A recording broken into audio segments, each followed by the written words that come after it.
उजाला मेरी बेटी इधर बैठी है। ये देखो, ये बेटा देखो, तुम्हारी अनवरी खाला ने कितना अच्छा सूट भेजा है, और ये ज्वेलरी भी। अच्छे है ना? अच्छा है बेटा, तुम्हारे तो नसीब ही खुल गए।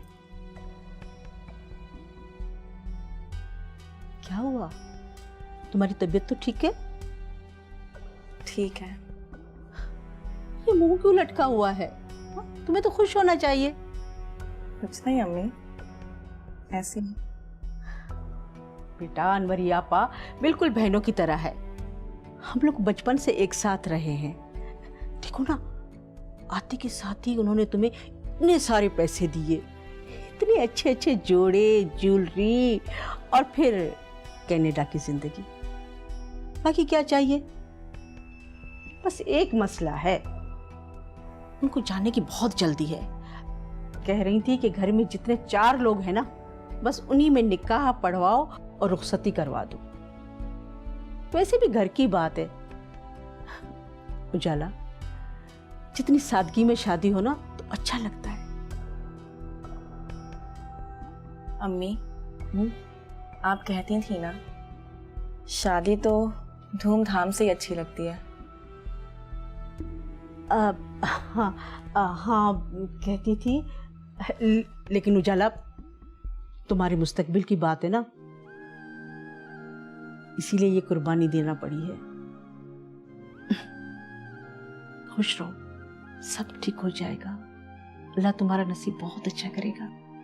खुश रहोगी उधर जाकर, ठीक है? हाय अल्लाह।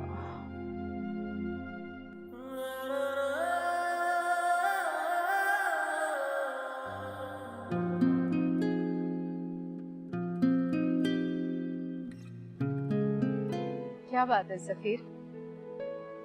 बेटा तबीयत ठीक है? ठीक हूँ।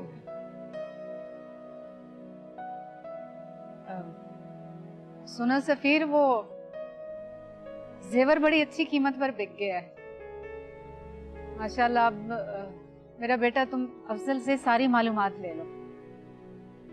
क्या आपने अपना जेवर बेच दिया?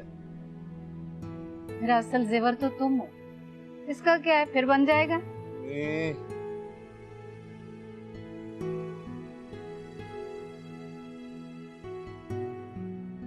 आप रह लेंगी मेरे बगैर?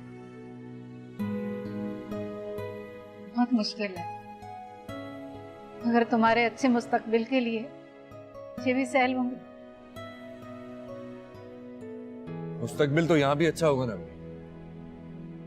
और फिर आप देखें ना, दिन ब दिन मेरा काम और बेहतर से बेहतर होता जा रहा है। ये बस थोड़ा सा इंतजार और कर लें। बेटा कितना इंतजार, और फिर क्या हो जाएगा? वैसे भी तुम्हारा ये पिज्जे वाला काम तो मुझे बिल्कुल नहीं पसंद। तुम्हें पता है, कोई पूछता है तो बताते हुए कितना बुरा लगता है। क्यों बुरा लगता है? लगता है ना, तुम नहीं समझोगे।